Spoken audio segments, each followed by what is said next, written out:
ย้อนกับขับปอบ้านดีเด่นนะครับยากทุกสิ่งทุกอย่างเลยแล้วทำไมสาวแมมถึงมายากงานบ้านมันคือหน้าที่ของผู้หญิงมันก่องานบ้านงานเรือนแบบนี้วันนี้ปอบ้านใจกล้าอย่าป้าปีป้าน้องมายากทำความสะอาดบ้านกันก่อนเลยนะครับวันนี้นะได้รับภารกิจมาเนาะซักผ้าล้างห้องน้ำกันก่อนวันนี้ทำไมต้องมาซักผ้าล้างห้องน้ำแบบนี้มันก่อครับพอดีว่าวันที่ผมถ่ายทำสาวแมมนั่นนะทำโอทีนะครับสาวแมมบ่ค่อยมีเวลาพักผ่อนเลยนะดีว่าช่วงนี้โรงงานสาวแมมมีโอทีหลายนะครับช่วงนี้ก็เป็นช่วงกบก้อยของสาวแมมเหมือนกันเรื่องงานบ้านงานเรือนนี่นะผมจัดถึงเขาได้ตลอดเลยนะครับผมอยากแบบนี้ผมบ่เคยอายหรอกครับผมมีความสุขมากกว่าครับที่ผมอยากแบบนี้ผมอยากให้คนที่ผมพักนี่นะมีความสุขผมก็มีความสุขเหมือนกันนะครับอาจจะพิษหนูพิษตาปอบ้านใจกล้าบางคนเหมือนกันนะครับนอกให้อย่างแบบนี้นะบางคนก็บอกว่าเสียศักดิ์ศรีพาซักจ่องให้ผู้หญิงแบบนี้รับส่วนตัวผมมาผมบ่เคยคิดแบบนั้นเลยนะครับแบ่งเบาภาระสาวแมมได้ผมก็จะยะนะครับนอกผมบ่เคยอายหรอกครับจากซักผ้าเสร็จเรียบร้อยแล้วก็มาล้างห้องน้ำกันก่อนเลยมันผมมีนะก็จะมี2ห้องน้ำนะครับ3ห้องนอนพี่น้องหลายๆคนติดตามผมมาเหมือนจะหู้นะครับว่าผมก็รีวิวไปหลายรอบแล้วนะครับบ้านผมนี่นะผมซื้อมาก็จะเข้า3ปีแล้วนะครับบ้านหลังนี้บอกกี่เดือนนี่นะจะครบ3ปีแล้วนะครับเนาะได้มีโอกาสไปรีแล้วนะครับทุก3ปีนะเขาต้องไปรีนะครับเนาะรีเอาเงินออกจะรีเป็นธนาคารได้หมดนะครั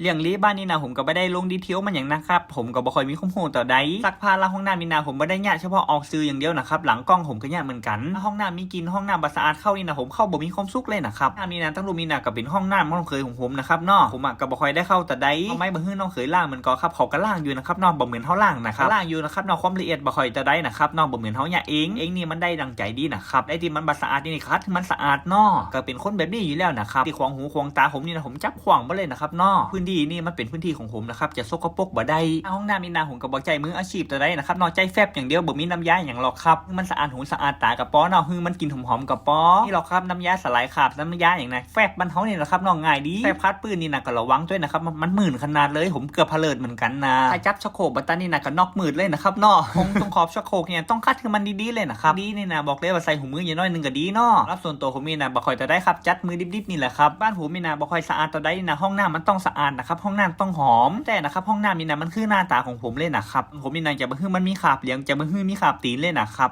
ล้างฮื้อมันดีๆล้างฮื้อมันสะอาดเลยนะครับว่าผมเป็นผู้ใจที่สะอาดอย่างน้อยนึงนะครับเนาะสมมติเป็นบางเรื่องตรงแบบบอกโอ้ยตัวเองเลยนะครับเนาะบางอย่างมันก็ต้องสกปรกกับมีนะครับก็มาเป็นคนดีต่อได้หรอกครับก็ไม่ได้ยัดเยียดให้ผมเป็นคนดีในสายตาของคนอื่นนะคนบ้านๆเป็นคนตรงๆนะครับนี่นะครับบ่แม่นคนสนิทนี่นะผมบ่ค่อยอู้ตรงต่อใดสนิทของผมนี่นะผมจะอู้ตรงเลยนะครับอู้ตรงนี่นะมันอาจจะเป็นตัวตนของเขาเป็นทางที่ดีของเขานะครับมันจะมาเข้าหูกับคนบางคนที่ฮับนิสัยตัวเก่าบ่ได้เหมือนกันความเพจมานี่ประมาณ 2-3 ปีเลยนะครับนี่นะผมบ่เคยเอาเรื่องโรงงานของผมมาเล่าเลยนะครับเนาะผมบ่เคยเอามาเล่าบ่เอามาระบายเลยนะครับพอดีว่าผมไปทำงานหาเงินนะครับเนาะผมไม่ได้ไปทำงานหาเรื่องคนอื่นอย่างจริงอย่างที่ผมบ่สบายใจนะผมบ่เคยเอามาคิดเลยครับผมควงอยู่ตรงโรงงานมดมันจะชอบเฮามันก็ชอบมันก็ครับพาคนบ่ชอบเฮามันตึ้งบ่ชอบเฮาอยู่วันยังค่ำมันก็ครับแค่ดีในสายตาของเขาเขาก็ตึ้งบ่ชอบเฮามันก็อยากจะบอกด้วยนะครับนะคนน่ะมันบ่เคยกว่าใครหรอกครับตำน้องจำแหน่งไหนก็จ้างนะครับเนาะมันขึ้นแล้วมันเอาบ่อยู่หรอกครับผมกลัวก็ผมบ่เคยกว่าใครหรอกครับโลกผ่านฮ้อนมาหนักนะครับเรื่องแบบนี้นี่นะวันนี้นะที่ผมเงียบนี่นะผมก็ยอมแล้วนะครับวางมือทุกสิ่งทุกอย่างเรียบร้อยแค่อย่ามาแตะต้องตัวผมกับป้อนะครับแตะต้องตัวผมมันได้นี่นะบอกเลยว่าผมจะยกมือขอโทษเองนะครับเนาะ